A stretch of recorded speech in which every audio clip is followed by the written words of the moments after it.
Ladies and gentlemen, patrons, hello there. Rob Caskie, proudly telling stories.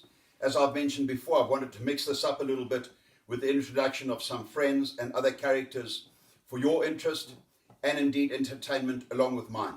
And today I have with me a very dear friend, remarkable human being called Clive Curtis, who happens to have been head boy of the local Howick High School in his day. As you can see, he's young enough really to be my son, but a very, very special human being indeed.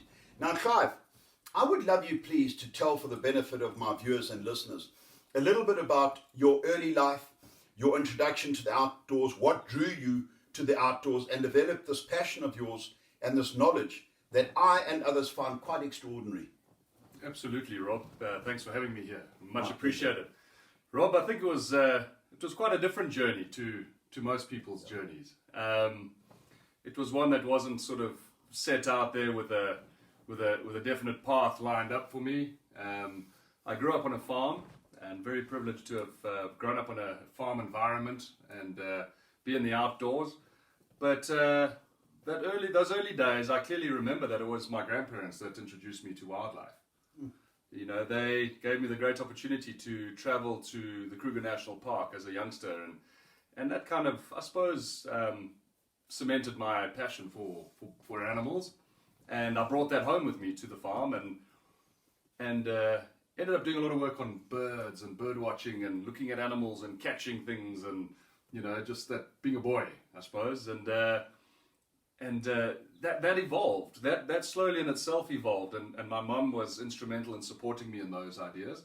And I decided at a very young age that I'd learned my snakes and I'd learned my birds and all of that and all the easy things, that I needed to learn my trees and my insects and the smaller things that kind of get overlooked and don't get concentrated on by youngsters. And I started swinging a net and catching bugs, putting them in chloroform and taking the life out of the little buggers.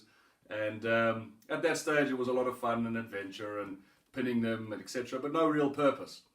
And when I turned about 10, for some strange obscure reason, I kind of discarded the balance of the insects and continued with butterflies, and started swinging a net and looking in some of the books. There were individual bugs that were really pretty, they were really beautiful, that I really wanted to get one of those. Same with birds, you know, when you're birding and you see an arena trogon and you want to go and find an arena trogon. And that developed a little bit, and with the support of my mum, she took me on trips all over the place, and sort of little reputation started being gained of this young chap that knew about butterflies. And I had the opportunities to travel to game reserves that I'd always wanted to see but never had the opportunities to go to. And through butterflies, this led me to these wild places and these nature reserves and private game reserves. And so far as the Vumba and Chimanimani and Nyanga and Eastern Highlands of Zimbabwe, which is a butterfly mecca. And there's Mum and I in the old Land Rover, and off we went and applied for a handwritten permit from Zimbabwe Parks, and received it back in snail mail, and went there legally and collected butterflies. I'll never forget that trip. And I think that kind of cemented my direction in pursuing wildlife or wild experiences, should I say. And then the butterflies just evolved from there, and I continued doing it. And I think I'm indebted to the butterflies because it opened many avenues to go to wilderness places. Because in going to the wilderness places, then it wasn't just about the butterflies again, it was opening up the experience of birding, mammals, photography, trees, general wildlife, and then educating people on wildlife thereafter. Well, there are a whole lot of points that I take out of that commentary from Clive. The first is, they say it takes a village to raise a child, and you can hear just how instrumental Clive's grandparents were in taking him to the Kruger Park, introducing him to matters wild, and his mother taking him off to remarkable places. And Clive is being very understated in terms of his knowledge, particularly of butterflies with all their Latin names. Clive has often, as a young child, been instructing adults and guides on butterflies and butterfly identification. It is the most incredible story, but it's not only the small things that intrigue Clive. You know, a number of mountain bikers went riding here in our local forest down to the Karkloo Falls, and they saw an animal in the trees, which initially they thought was a cow, then they thought was a wildebeest, and then upon closer inspection they realized was a buffalo.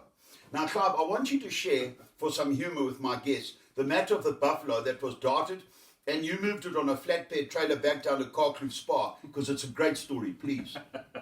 So, to bring some action and suspense to the mountain biking community, it was reported that this buffalo was out and about, very happily, I might add, in the timber. And being that scenario, it was quite a difficult environment to go and capture the animal, because you can imagine you can't do it from the air, darting this animal from the air, because you've got tall trees and you can't see the animal in amongst all the timber and the eucalyptus and the wattle and the pine to get a dart down onto him. But anyway, we pursued this animal and looked around and tracked it, and eventually got a dart into him, and he went down gracefully for us with no problems. And then what we had to do is take my vehicle, and we winched him onto a little flatbed trailer onto the back of the vehicle, and we winched him back up onto there, and using my mum's hoods and all of that from our bushcraft business, we blindfolded him, administered the necessary drugs, and good old tie-down him down, tie-down strapped, and we strapped him down onto the trailer, and we made our way out of the forest and back onto the Carkloof Road, much to the amazement of many vehicles that weren't quite expecting to see a buffalo careering down the Carkloof Road on the back of an open vehicle or on a trailer, and became the talk of the town for a short while. And fortunately he didn't wake up en route, otherwise that would have made it a lot more exciting. But we kept him sedated, and we travelled through town and made our way back down to the reserve in which he escaped, and sent him on his way again. And but it was good entertainment for the local biking community. Well, I want to tell you folks, the Midlands Meander is very popular for all the right reasons in terms of people coming in, the picturesque country and everything that's on offer here for visitors. But I want to tell you the idea of a buffalo being tied down on an open flatbed trailer, pulled through the town of Howick all the way back down to the reserve it had come from, is just a fantastic story.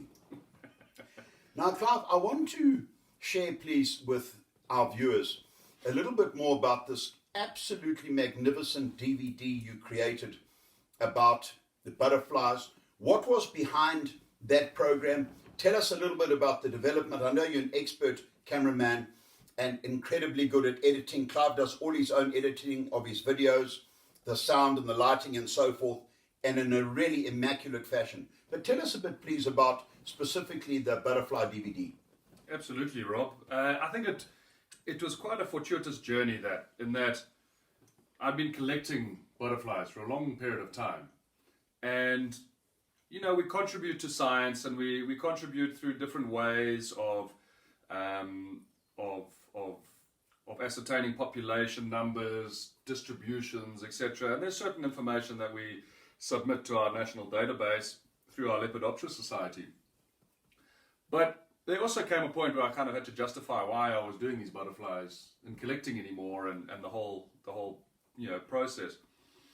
And with the facilities that I have with the filming side, I sat down and I thought about it, and I had this urge to contribute back again, to contribute something to the community, to the people out there, and educate.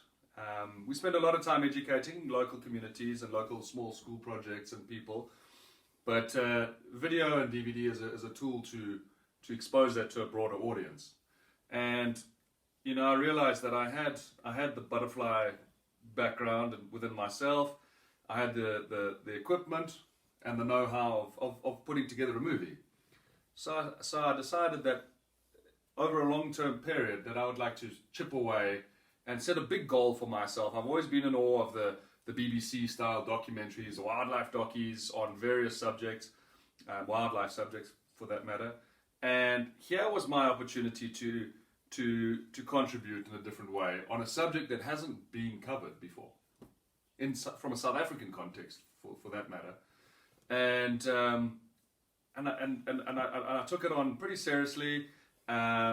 Didn't have a big budget, but had the financial support and backing of a lot of my safari clients from overseas that contributed financially to the project with regards to equipment, surplus equipment, voiceover, narration, printing, etc., and music, and so a lot of networking, a lot of time, and I started the project slowly, and between safaris and general work, chipped away, getting stock footage, because that obviously is the main crux of the whole thing. It's not an easy subject to film, let alone photograph, let alone film. When you take a photo of a butterfly, it needs to just be there, you snap your image and off you go. To now film it and get something that's worthwhile using, that little bugger has to sit there for at least 12, 15 seconds in focus, steady, before he buggers off. Yep. And and then obviously the whole life history and record. The common things are easy to get, but the nitty-gritty stuff in the life histories were the nemesis type scenes to get. The ant associations, the predation, the parasitisms, etc. Those are the hard ones. The life history is pretty straightforward. And I also wanted to incorporate not just the common stuff. The common stuff would be enough to entertain the amateur, the wildlife enthusiast, but I also wanted to entertain the lepidopterist out there that does know something about butterflies. So it was a point of getting on camera a species that quite a few even lepidopterists have not even seen in their lives, in their collecting careers, and showcase some very rare stuff. So it was sort of a twofold, it was actually a threefold project where entertain the lepidopterist, entertain the amateur, but entertain children as well, youngsters, and produce it in such a way that youngsters will get into it, not find it boring and step away.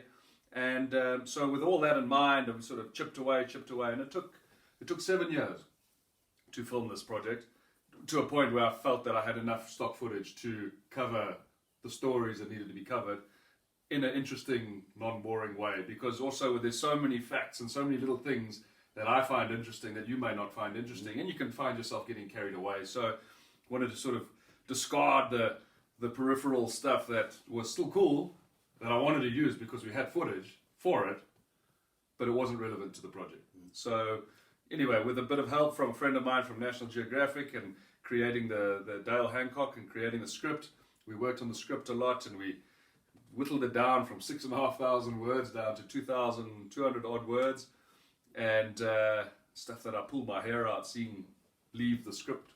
And anyway, we ended up at the project and ended up choosing a voiceover artist, selecting a voiceover artist from the UK, from London, and he recorded the audio for us, or the voiceover, and then got the music done in Canada. And then once consolidated all of this, put the movie together, and spent hours and hours and hours editing and graphic design and doing all the artwork and doing it all at home ourselves, and eventually came up with the product. And yeah, very, very proud of it. But I think it served its purpose, and producing something that people can see and recognize butterflies locally. Because any stuff that you see content online is typically overseas, in the Americas or South Americas or Australasia or Indonesia, but so they don't recognize stuff. And at least here was an opportunity for people to say, oh, I've seen that, well, I've seen that, and then it brings it close to home. So I think it was quite a journey, and very fulfilling at the end of it to finish it up. Well, folks, I can tell you categorically that this Butterfly DVD of Clive Curtis really is a quite magnificent production. Very, very well worth getting your hands on one for the entertainment of the butterfly amateur, children, and indeed the specialists. And perhaps you need reminding that lepidopterist is not someone who's interested in leopards, but rather somebody who's very interested in butterflies. Now, Clive, talking about local butterflies and the speciality, I mean, we have so many special things in this area. Tell our guests, please, a little bit about the Carkloof blue. So the famed Carkloof blue is one of South Africa's more endangered species, and in a nutshell, it's a species that's very limited in its distribution, and that limitation is due to various factors. And he's a fussy little bugger that he needs a particular facing slope. He needs at a particular gradient. Particular moisture content, particular ant species that's got to be, it's an ant-associated species, which means it's the ant, the Camponotus ant, is required in the life cycle to complete the life cycle of the butterfly, and the plant that the caterpillar actually feeds on as well, which is Indigofera, a couple of species of Indigofera that's utilized. And at this stage, we're limited to 3 known locations of this butterfly, and we're privileged to have one in the Carkloof, hence the name Carkloof blue. and it belongs to a genus of butterfly, which is quite a few endangered or very localized butterflies, because they kind of got the same life histories within that genus, and similar requirements. So they're all kind of specialists. So they're all limited to their distributions. But the Carkloof blue is super limited. There's a sister butterfly to that called the Brenton blue, which has also made the news a lot, which is of the same genus. That's Orochrysops niobe, and this is Orochrysops ariadne. And well, our one location is right here in the Carkloof, not far from where we're talking right now. And the other one on the other side of Midmar. And then there's a relic population up near Nkandla Forest, on the side of the Nkandla Forest on the grassland. But these populations are limited to pretty much half a hectare in size each. Very, very specialized creature that. And I'm very proud that we have one population here in the Carkloof that the Lepidopterists like to come here to view and see, if they're lucky enough to have somebody of the guiding quality of Clive to go and show them those beautiful, beautiful little butterflies. Now, we were in the Lowveld last year next to the Kruger National Park with some elderly folk from Howick who can no longer drive themselves up there. And we took them up to the Kruger Park. And I got the absolutely shattering news that Clive Curtis's beautiful special wife, Taryn, had been killed in the most gruesome motor vehicle accident on the N2 highway north of Durban in pouring rain, leaving Clive with two small children, aged 4 and 6, Hannah, who was 6, Connor, who was 4. I want to tell you, it was a devastating moment for all of us, as you can only imagine. Clive has always been a hands-on dad. He's one of my rock star mates, and he is the most incredible father.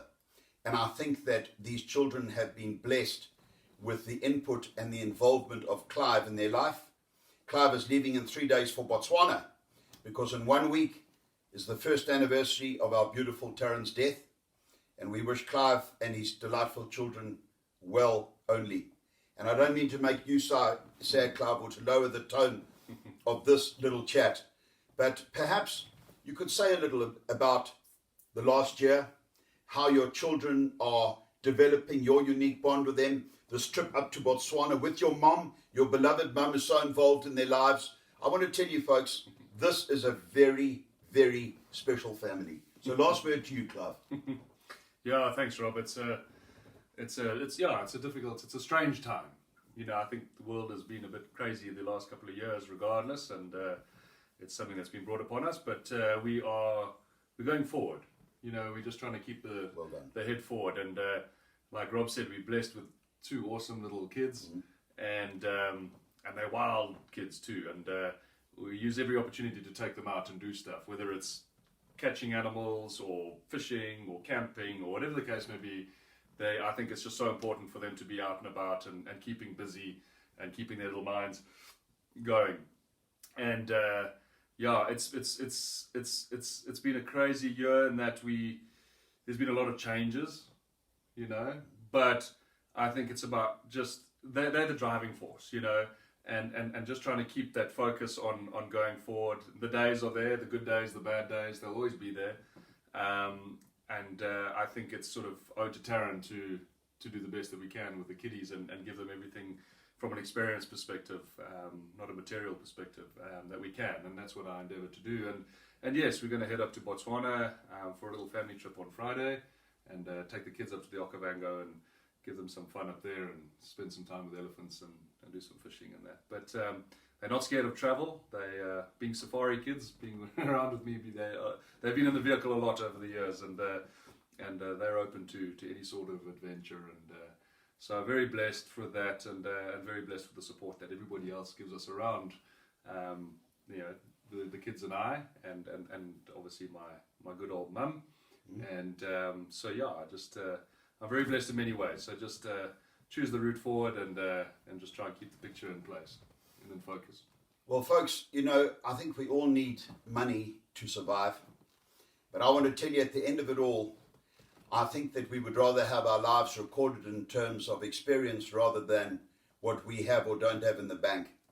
And this remarkable human being, and I'm very blessed to call him a special friend, and his wonderful children live one of the most experiential lives I know.